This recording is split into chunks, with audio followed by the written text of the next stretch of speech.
오늘은 구름 기둥과 불기둥, 구름 기둥과 불기둥 이라는 제목으로 말씀을 선고합니다. 이제 성막이 완공이 돼서 이제 하나님께서 특별한 기적을 주셨는데 성막 위에 구름이 떠 있었다 그랬고, 밤이 되면 그것이 불기둥이 됐다 그랬어요. 이미 출애굽기 13장부터 14장, 33장 이제 계속 구름 기둥과 불기둥이 임했다는 것을 이제 말씀했는데, 이제 오늘 본문에는 그것을 더 구체적으로 성막 위에 낮에는 구름 기둥으로 밤에는 불기둥으로 하나님이 임재하셔서 그것이 이제 이스라엘 백성들이 40년 동안 광야를 건너가는 그 여정에 모든 걸 주관하는 그러한 하나님의 기적이었다라고 말씀하고 있어요.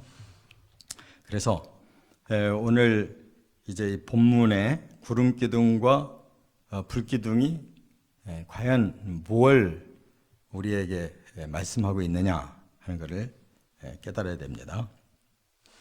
첫째는 15절 16절에 보면 하나님의 보호하심이다 하는 거예요. 하나님이 이스라엘 공동체를 보호하시기 위해서 이제 낮에는 구름 기둥으로 밤에는 불기둥으로 변화되어 계속 이 구름 기둥, 불기둥은 40년 동안 동행하신 거예요. 왜 그랬느냐? 그것은 이제 대단히 환경적인 그런 조건이 그렇게 하지 않으면 이스라엘 공동체가 살 수가 없어요. 그래서 그 광야는 대낮에는 그냥 직사광선이 쪼이는 곳이에요.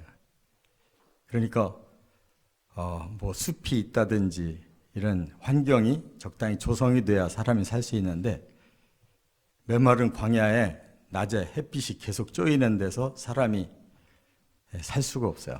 그러니까 구름 기둥으로 이렇게 전체 이스라엘 백성들이 머무는 곳을 다 커버해 주셨다는 거예요. 지금도 중동 지역에서는 그렇게 직사광선이 쪼여 있는데 그곳에서는 너무 덥지만 그 입는 것이 뭐라 그러죠? 히잡.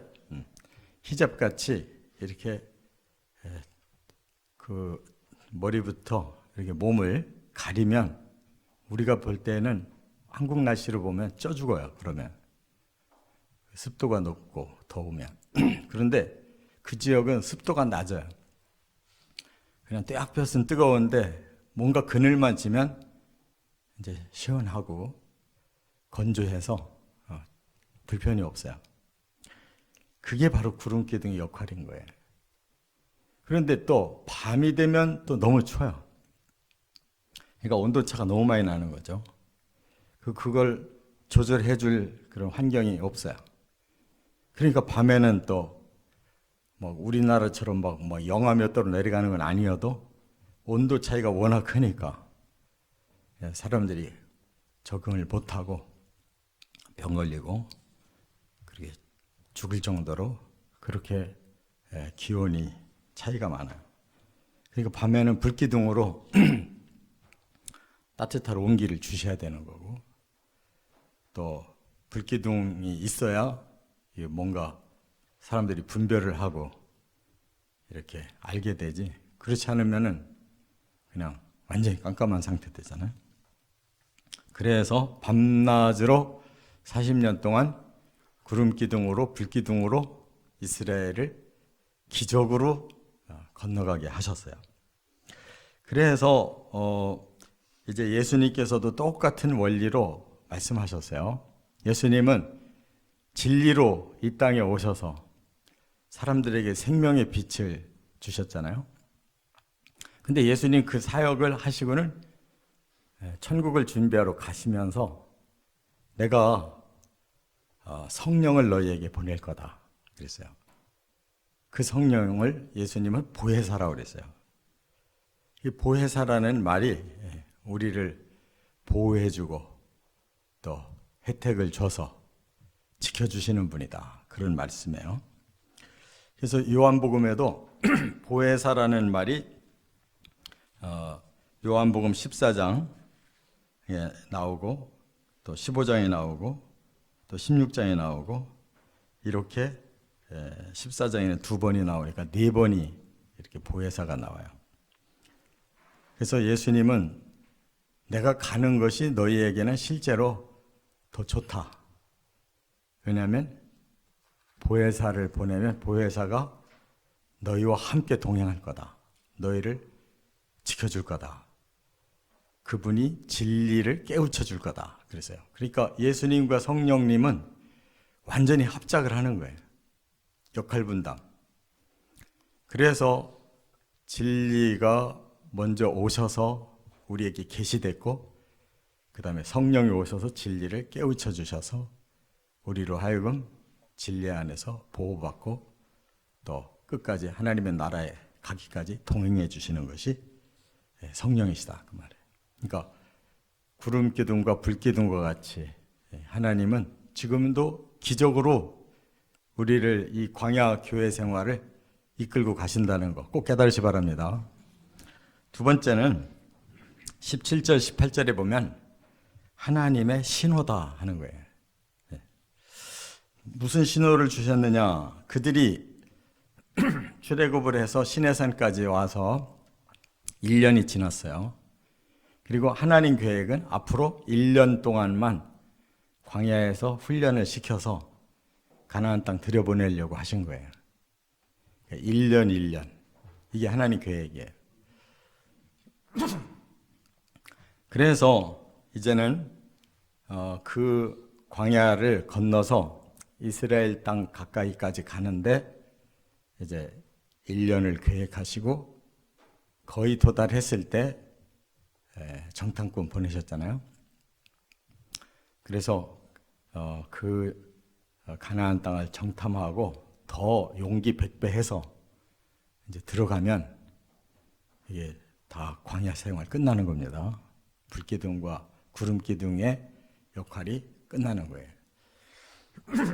그런데 12명의 정탐꾼들이 갔다 와서 두 사람은 하나님 말씀대로 그것은 우리들이 정복해서 젖과 꿀이 있는 곳이다 했지만 나머지 10명은 그 사람들 장대같이 큰 사람들인데 우리는 거기에 비하면 메뚜기에 불과하다.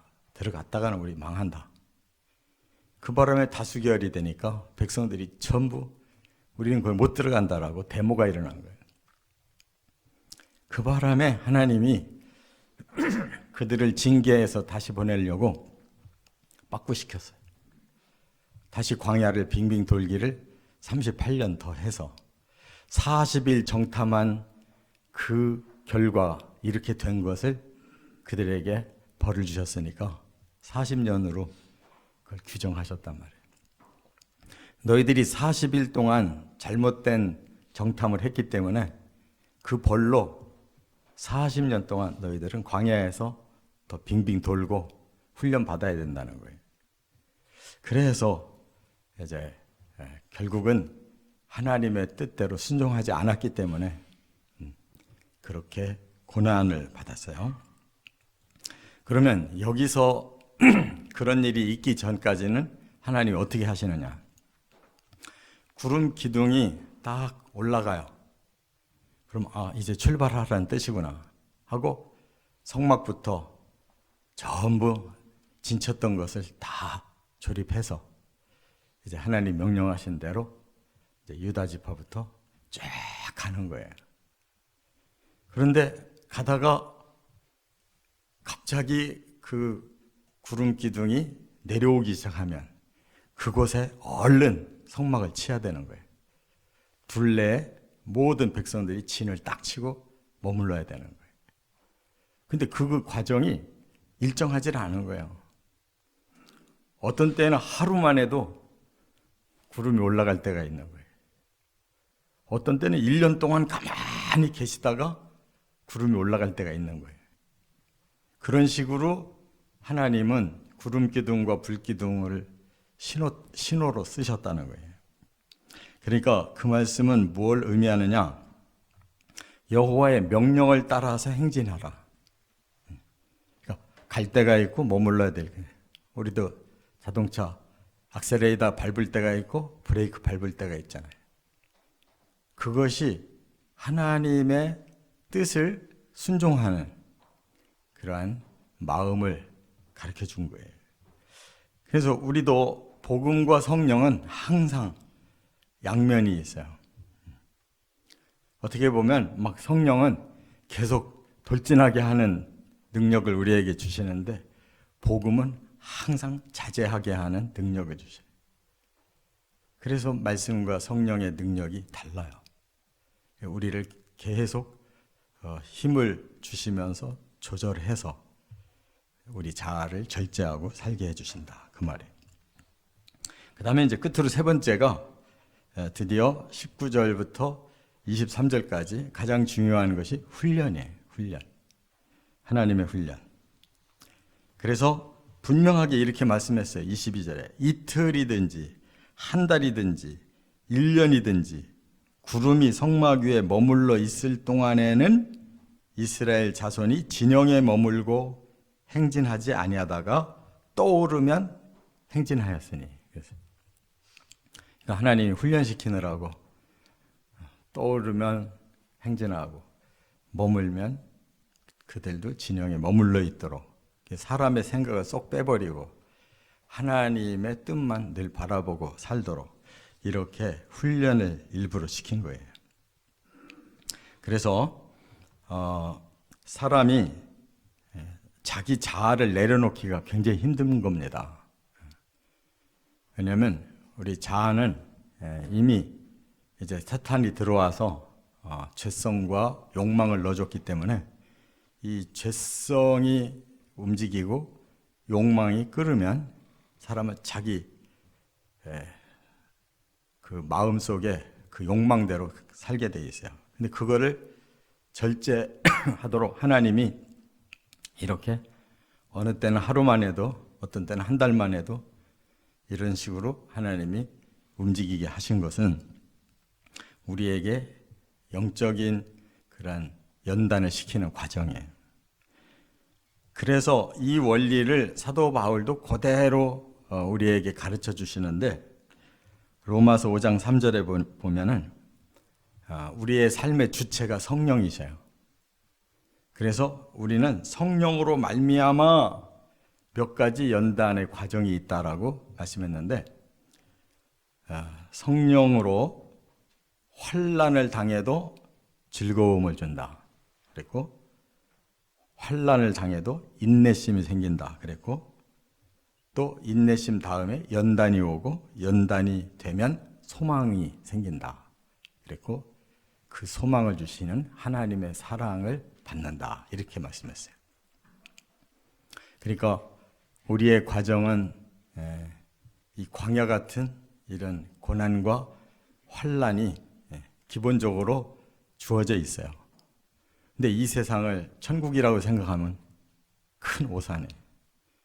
여기는 지금 저주받아서 환난과 고난이 있는 곳이에요. 그러니까 우리는 여기를 하나님께서 탈출시켜서 이제 하나님의 나라로 불러가시는데 이 현장은 환난이에요. 그러나 여기서 인내 훈련을 쌓고 그 다음에 연단, 이제 능력이 생기고 그 다음에 그 목표지인 소망으로 하나님 나라를 바라보고 마지막으로 하나님의 사랑이 우리의 마음속에 가득해지면 우리의 마음은 천국에 있는 거고 천국의 닷을 다른 것이다. 그 말입니다.